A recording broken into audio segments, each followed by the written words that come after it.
Welcome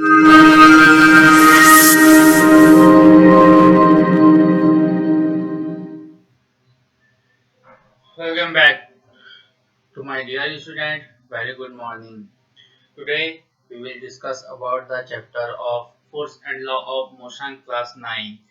The topic is Newton's third law of motion and conservation of momentum. That means आज आपका हम Newton third law of motion और conservation of momentum के बारे में discuss करेंगे। ठीक है, इन प्रीवियस क्लासेस आप लोग का मैंने force Newton first law and second law के बारे में आपको बता चुका हूँ। ठीक है, तो आज आइए Newton third law of motion जो हमारे सर आइजैक न्यूटन के द्वारा इन्वेंट हुआ है उसके बारे में हम लोग पढ़ते हैं। तो हमारा Newton third law of motion क्या कहता है, आइए देखते हैं। तो Newton third law of motion is state that to every action there is an equal and opposite reaction and they act on two different bodies. ठीक है, दैट मीन्स यहाँ पे आपका every action there is an equal and opposite reaction. Suppose that आप जैसे कि कोई भी बॉडी पे कोई एक्शन कर रहे हो, एक्शन इन द सेंस कि अगर आप किसी बॉडी जैसे कि आप एक वॉल ले लो। ठीक है, एक वॉल में जैसे कि हैमरिंग करते हो, हैमर से हैमरिंग कर रहे हो। ठीक है, या अपने मतलब कि पंच एक पंच करते हो वॉल पे, तो आपको क्या लगता है, आपको हाथ में चोट लगता है। चोट कैसे लगता है, जैसे कि आप वॉल पे पंच करोगे। ठीक है, तो जैसे ही आप पंच करते हो तो जितने फोर्स के साथ आप पंच करते हो वॉल पे, तो वॉल भी आपके उतने ही फोर्स के साथ आपके हैंड पे वो क्या करता है, रिएक्शन करता है। तो इसीलिए यहाँ कहा गया है कि every action there is an equal and opposite reaction. Opposite reaction तो आपका हो गया, but they act on two different bodies. तो टू डिफरेंट बॉडीज यहाँ पे आप समझ लीजिए जैसे कि वॉल और हैंड। ठीक है, मैंने हैंड से वॉल पे पंच किया। ठीक, तो आपका क्या है, वॉल जो है वो हैंड पे भी फोर्स लगाया है जिससे आपको चोट लगती है। ठीक है, यहाँ पर हैंड हो गया आपका, और आपका जो वॉल है वो आपका एक डिफरेंट सेम बॉडी नहीं है, वो आपका डिफरेंट बॉडी है। ठीक है, इसके हम अनदर एग्जांपल से भी समझ सकते हैं, जो आपका है कि किस तरीके से action and reaction equal and opposite होती है। तो आइए देखते हैं उसको हम। तो मैंने यहाँ लिखा हुआ है कि to prove that action and reaction are equal and opposites, जैसे कि आपको यहाँ दिया हुआ है कि take two spring balances A and B connect together. जैसा कि आप यहाँ फिगर में देख रहे हो कि ए एंड बी आपका टू स्प्रिंग बैलेंस है। Fix the spring balance B to rigid support when a force is applied by pulling the free end of the spring balance A, both the spring balance show the same reading. ठीक है, this show that the force exerted by the spring balance A on B is equal but opposite in direction to the force exerted by spring balance B on A. Okay. The force exerted by the spring balance A and B is action and force exerted by the spring balance B on A is reaction. That means यहाँ आप देख रहे हो कि दो spring balance है। ठीक है, तो इसके जो हुक है, ये वाले हुक इधर वाले और इधर वाले, ये एक दूसरे के ऑपोजिट में है। ठीक है, तो एक वाले को मैंने क्या किया है कि वॉल से फिक्स कर दिया है, और एक वाले को जो आपका टॉप फेस है स्प्रिंग का, वो क्या है आपका, मैंने हैंड पे रखा है। ठीक है, अब क्या हम करते हैं कि इसे पुल करते हैं, यानी क्या करते हैं, खींचते हैं। तो खींचते हैं तो हम क्या देखते हैं कि अब हमने जब इसे पुल किया तो आपका 100 न्यूटन का फोर्स लग रहा है। 100 न्यूटन का फोर्स किसमें लग रहा है, ये हमने स्प्रिंग बैलेंस ए पे लगाया। यानी आपका जब हमने इस फोर्स आपका ए पे लगाए तो वह क्या करता है, बी को भी वह यहाँ से भी आपका पुल होने की कोशिश करती है क्योंकि यहाँ से अटैच्ड है। तो जब भी खींचता है तब भी क्या होता है, आपका 100 न्यूटन का भी फोर्स लगता है। तो वही यहाँ कहा गया है कि force exert by the spring balance A on B, यानी ए जो है आपके बी पे फोर्स लगा रहा है। कैसा, एक्शन फोर्स लगा रहा है, but force exerted by the spring balance B on A is reaction। लेकिन B जो है पे जो फोर्स आ रहा है वो किसके द्वारा आ रहा है, A पे के द्वारा आ रहा है, इसलिए वह यहाँ पे आपका रिएक्शन हो जा रहा है। ठीक है, आइए हम अनदर एग्जांपल्स भी देख सकते हैं आपका, कि जिससे कि आप देखते हो कि when a bullet is fired from a gun it exerts a forward force, that means action on the bullet, and a bullet exerts an equal and opposite force on the gun, that is reaction, and the gun recoils। that means जब आप bullet जैसे fire होती है gun से, तो हमारा क्या है फॉरवर्ड फोर्स यानी एक्शन, हमारे बुलेट क्या है आगे की हो जाए। जैसे कि आप फिगर पे यहाँ देख सकते हो कि जैसे ही मैंने ट्रिगर आपका ऑन करते हैं, ट्रिगर जैसे ही हम पुश करते हैं तो बुलेट क्या है वो एक्सेलरेट होती है, और एक्सेलरेट होते क्या के बाद क्या होता है वो उसमें एक फोर्स आएगा, फोर्स एक्सर्ट होने पे क्या होता है वो आगे की ओर जाता है, लेकिन आपका जो गन जो है वो पीछे की ओर थोड़ा ढकलाता है। तो वही आपका कहा गया है कि it exerts a forward force on the bullet and the bullet exerts an equal and opposite force on the gun, that is reaction, and the gun recoils।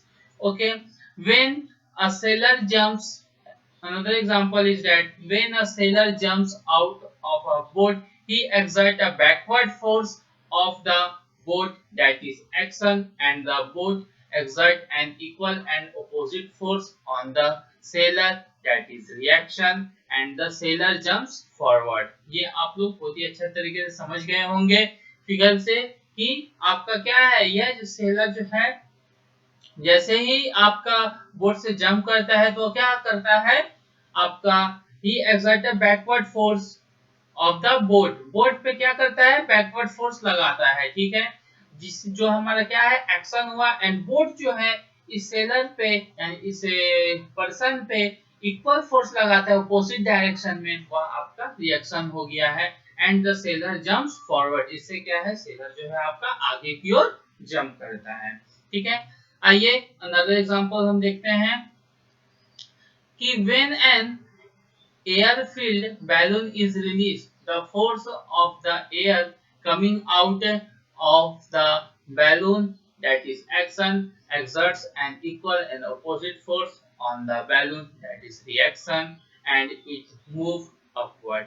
ठीक है, फिर आपका है कि when a rocket is fired, the force of burning gas coming out action exert an equal and opposite force on the rocket, that is reaction, and it moves forward। ठीक है, ये आप लोग ये जितने भी एग्जांपल्स है आप लोग पहले से भी जान चुके पढ़े होंगे या समझे होंगे। ठीक है, तो इस तरीके से आपका ये चीज होता है। आइए तो अगला हम उस स्लाइड पे चलते हैं। अगला टॉपिक है आपका कंजर्वेशन ऑफ मोमेंटम। ठीक है, कंजर्वेशन ऑफ मोमेंटम, तो मोमेंटम के बारे में मैं आपको प्रीवियस क्लास में आपको बता चुका हूं, तो आज हम लोग इसका लॉ पढ़ेंगे कि the law of conservation of momentum state that, यानी यह क्या कहता है इसका law. The law is says that the sum of momenta of two objects before collision is equal to the sum of momenta after collision, provided there is no unbalanced forces acting on them। ठीक है, आइए इसे हम थोड़ा समझ लेते हैं। ये किस प्रकार से है कि sum of momentum of two object before collision and after collision, यहाँ पे before collision and after collision वाले जो टर्म्स है वो क्या है वो मैं आपको थोड़ा समझा दूं। देखिए जैसे कि आपका यहाँ दो बॉडी है ए एंड बी। ठीक है, फर्स्ट केस में आपका जैसे कि मास इसका क्या है m1, इसका मास है आपका सॉरी ma, इसका मास है mb। तो इनिशियली जब ये हमारा जैसे कि मूव हो रहा है, ठीक है, इनिशियली मूव हो रहा है, इसका कुछ वेलोसिटी है, तो उस केस में आपका हम इसे इनिशियल वेलोसिटी ua ले लेते हैं, इसका ले लेते हैं ub ले लेते हैं। ठीक है, अभी ये दोनों फिगर की हम बात अभी नहीं करेंगे। ठीक, तो यहाँ पे मैंने लिख दिया है कि this means that the total momentum of the two objects in unchanged और कंजर्व्ड बाय कॉलिजन। कॉलिजन क्या होता है कि जब बॉडी आपस में एक दूसरे से टकराएगा, ठीक है, तो कॉलिजन वहां पे कोलाइड होगा। ठीक है, तो वहां पे आपका वो माने कि जो उसका जो वेलोसिटी है उसमें चेंजिंग आ जाता है। वो किस प्रकार से होता है, ठीक है, वो हम आपका थोड़ा बता देते हैं। देखिए आपका, जैसे कि if two balls A and B of mass ma and mb are traveling in a straight line, ठीक है, with initial velocity ua and ub, okay, जैसा कि मैं आपको बताया था कि आपका दो बॉल है या दो बॉडी आप समझ लीजिए, जिसका मास है ma और mb और इसका इनिशियल वेलोसिटी है ua एंड ub, ठीक है। And if ua is greater than ub, that means आपका ua की जो वेलोसिटी है वह बढ़ जाएगी, यानी ज्यादा हो जाएगी ub से। जैसा कि आप लोग देख रहे हो कि फिगर में आपको यहाँ पे समझ आ रहा होगा कि ua की आपका क्या है, मतलब कि जो आपका बॉल ए जो है वो बॉल बी से पीछे है, ठीक है, यानी बॉल बी जो है मेरी आगे चल रही है और आपकी बॉल ए जो है वो आपके बॉल ए के पीछे पीछे चल रही, जैसे कि रेसिंग कार में होते हैं, ठीक है, जो कार सबसे आगे रहती है उसके पीछे बाकी आपके रिमेनिंग कार रहते हैं, ठीक है, तो उसी प्रकार का होता है। तो यहाँ पर ही कोलिजन कब होगा कि जब यूए की इज ग्रेटर देन यूबी, यानी आपका जो बॉल ए का जो स्पीड है वो बॉल बी के स्पीड से ज्यादा हो जाएगी। The two balls will be collide with each other, तो दैट मींस यहाँ आप देख लो कि ए एंड बी, यहाँ पे है दो बॉल्स जो है वो क्या हुआ, कोलाइड हो गए, यानी एक दूसरे के अटैच में आ गए। तो during collision at the time T, ball A exert a force, यानी एफ ए बी, ठीक है, तो जैसे ही कोलाइड करता है तो बॉल ए जो है बॉल बी पे फोर्स लगाएगी, किस डायरेक्शन में, इस डायरेक्शन में फोर्स लगाएगी। मैं आपको थोड़ा समझा दूं, किस डायरेक्शन में फोर्स लगाएगी, इस डायरेक्शन में फोर्स लगाएगी, डायरेक्शन है ऑलरेडी से दिया हुआ है, तो इस डायरेक्शन में जब फोर्स लगाएगी तो क्या हो जाएगा, एफ ए बी, ये वाली होगी, ठीक है। और क्या होगा कि on ball B and ball B exert a force F B, तो ए जब बी पे आपका फोर्स लगा रही है तो बी भी आपका ए पे फोर्स लगाएगी, बट आपका डायरेक्शन कैसा हो जाएगा, ऐसा हो जाएगा, तो इसमें फोर्स क्या आ जाएगा, एफ बी ए। अब यहाँ पे देखिए कि ये जो आपका जो चेंजिंग हुआ, मतलब कि F A B and F B A, ये किस तरीके से हुआ, या आपका action due to opposite reaction के कारण, यानी न्यूटन्स के थर्ड लॉ को वेरीफाई कर रहा है ये, कि अगर किसी कोई भी बॉडी अगर दूसरे बॉडी पे अगर फोर्स लगाती है तो वो जो सेकंड बॉडी है वो आपके फर्स्ट बॉडी पे भी सेम फोर्स लगाती है, या आपके न्यूटन्स के थर्ड लॉ को डिफाइन कर रहा है, ठीक है। तो आइए, ये आपका हमने फोर्स देखा, लेकिन आपका क्या है कि ये है आपका बिफोर कॉलिजन, ये आपका बिफोर है,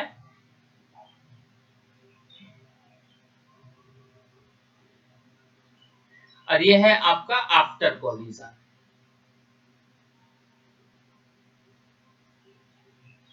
ओके, और ये है कॉलिजन,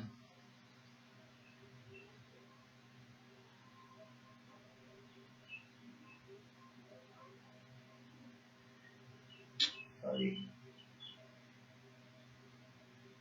ये आपका कॉलिजन हो गया, ठीक है।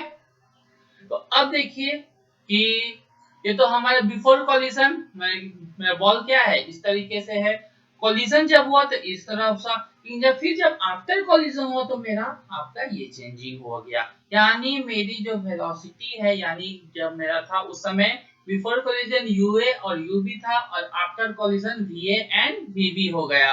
तो अब देखिए, मैंने आपको यहाँ लिख दिया है कि if VA and VB are the velocity of balls A and B after collision, तो क्या होगा, तो जैसा कि मोमेंटम हम लोग जानते हैं कि product of a mass and velocity, यह आपका मोमेंटम कहलाता है। मैंने आपको बहुत ही सिंपल वे में प्रीवियस क्लास में इसका डेफिनेशन बताया हूँ, ठीक है। The momentum of the ball A before and after collision are M A UA and M A V A, ठीक है, that means and the momentum of ball B before and after collision are M B U B and M B V A, that means ये आपका M A U A जो है ये आपका before collision, on ball A और आपका MBUB आपका before collision of ball B and आपका MAVA आपका after collision of ball A and MBVB आपका after collision of ball B. ठीक है, आइए अब हम नेक्स्ट चलते हैं स्लाइड में। आपका अगला स्लाइड कहता है फिर क्या होता है कि चेंज इन मोमेंटम, जैसा कि मैंने आपको बताया था कि चेंज इन मोमेंटम भी हुआ है। तो आपका चेंज इन मोमेंटम यहाँ पे क्यों हम लोग यूज कर रहे हैं, हम लोग यहाँ पर इसलिए यूज कर रहे हैं क्योंकि हमें बताना है कि momentum of a two balls before collision is equal to the momentum of a two ball after collision है। ठीक है, तो बिफोर कॉलिजन और आफ्टर कॉलिजन का हम दिखाएंगे। और यहाँ पर ही ये कॉलिजन आखिर हुआ क्यों, कैसे कि जब मेरा आपका बॉल का जो स्पीड यानी बॉल ए का स्पीड बॉल बी के स्पीड से ज्यादा हो जाता है तो कॉलिजन होता है। और यहाँ पे क्या होता है, एक बॉल दूसरे बॉल पे क्या करता है, फोर्स लगाता है। तो फोर्स लगा रहा है दैट मींस क्या हो रहा है, चेंज इन मोमेंटम। तो आपको जब मैंने न्यूटन का सेकंड लॉ बताया था जो हमने डिफाइन भी किया था F इज टू ma, तो आपका सेकंड लॉ का जो स्टेट था वो आपका कह रहा था कि the rate of change in momentum is your second law stated that.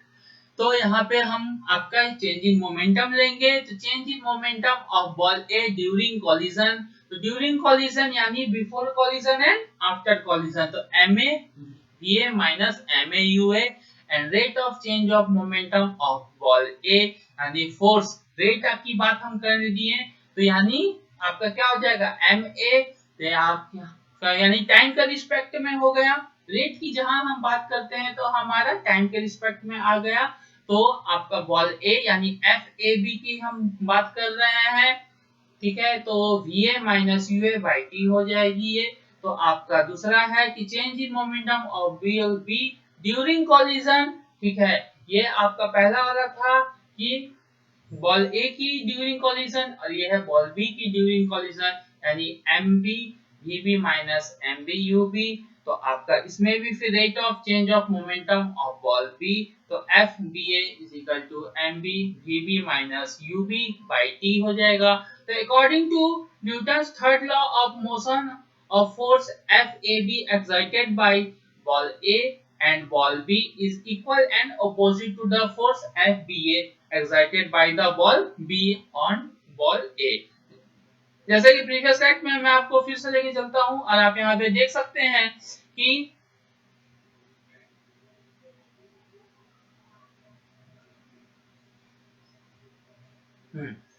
यहाँ पे आप देख सकते हैं कि जो दोनों बॉल जो है एक दूसरे पे फोर्स लगा रही है। ए जो है बी पे फोर्स लगाई तो FAB और बी जो है ए पे फोर्स लगाई तो FBA। ठीक है, एक दोनों पे फोर्स लगा रही है। तो आइए फिर हम यहाँ पे दोनों क्या है आपका यहाँ पे इक्वल एंड ऑपोजिट फोर्स है। तो therefore FAB is equal to minus FBA। ये माइनस क्यों हुआ, माइनस इसीलिए हुआ क्योंकि आपका यहाँ पे डायरेक्शन ऑफ फोर्स क्या है वह चेंज हो जा रहा है। ठीक है, तो हम आपका माइनस FBA यहाँ पे यूज कर लिए हैं। और MA जो है हमारा क्या है, FBA क्या हो गया, हम यहाँ पे देख रहे हैं FBA। आइए मैं आपको ये कर दूं, हाँ FBA क्या है MAVA minus UA by T, यानी ये वाली आपकी हो गई। और माइनस FBA थी माइनस तो आपकी यहाँ पे है ही आपका, उसके बाद MBVB minus UB by T हो गई। ठीक है, T और T जो है वो आपकी कैंसिल आउट हो जाएगी। ठीक है, T और T आपकी कैंसिल आउट हो जाएगी। तो MA को मल्टीप्लाई मैंने किया VA माइनस UA, तो MAVA माइनस MAUA और ये फिर माइनस आपकी यहाँ मल्टीप्लाई हो गई तो MBVB माइनस MU, हाँ तो ये माइनस और माइनस ये प्लस होगी तो MBUB हो गए। ठीक है, अब हम क्या करते हैं, अब हम इसको एक्सचेंज करते हैं। एक्सचेंज करते हैं इन द सेंस आपका हम क्या करते हैं इंटरचेंजिंग कर देंगे। तो ये क्या हो जाएगा MAVA minus MAUA is equal to minus MBVB plus MBUB। तो फिर ये आपका माइनस अगर हम इसमें करते हैं तो minus MAUA minus MAUA is equal to MAVA minus ये आपका ये हो जाएगा MV MAVA माइनस MBVB। ठीक है, यहाँ आपका कुछ चेंजिंग है, वो मैं आपको सही कर दूं। ये आपकी जो है MAUA और आपका है ये MAUA, ये वाली जैसे कि MAVA तो आपकी ये तो हो गई, तो ये आपकी इधर चले जाएगी, और ये माइनस MAUA मैं आपको बता दूं, देखिए यहाँ से आप समझिएगा कि MAVA माइनस MAUA और माइनस MBVB प्लस है MBUB। तो अब देखिए U वाले यानी बिफोर कॉलिजन वाले पार्ट को हम एक तरफ कर लेते हैं और आफ्टर कॉलिजन वाले पार्ट को हम एक तरफ कर लेते हैं। तो आपका यहाँ पे हो गया है कि माइनस MAUA, तो ये आपका माइनस MAU है, ये आपका MB और ये आपका हाँ MBUB, ये आपका MB और UB, यहाँ A ना होगा UB हो जाएगा। ठीक है, MB UB हो जाएगा और फिर ये आपकी जो चल जाएगी उस तरफ इज इक्वल टू के, तो माइनस MAVA और ये आपका माइनस MBVB हो गया। ठीक है, आइए तो ये आपका माइनस, ये दोनों से कॉमन मैंने ले दिए, इन दोनों से भी मैंने माइनस कॉमन है, तो माइनस माइनस कैंसिल, तो आपका हो गया final result MAUA plus MBUB is equal to MAVA plus MBVB। ठीक है, इसी के साथ आपका मैंने स्टेटमेंट्स दे दिया है कि momentum of the two balls before collision is equal to the momentum of the two balls after collision. यही था आपका कंजर्वेशन ऑफ मोमेंटम। ठीक है, इसी के साथ आपका force and Newton's law of motion का टोटल टॉपिक्स कंप्लीट हो चुका है। ठीक है, हम आपको नेक्स्ट क्लास फिर मिलेंगे न्यूमेरिकल्स के साथ force and law of motion के। तब तक के लिए आप लोग जितने भी पढ़ाया गया है force and law of motion आप लोग सारे अपने कॉपी में नोट डाउन कर लीजिएगा। ओके, इसी के साथ थैंक यू, हम आपका नेक्स्ट क्लास फिर मिलते हैं।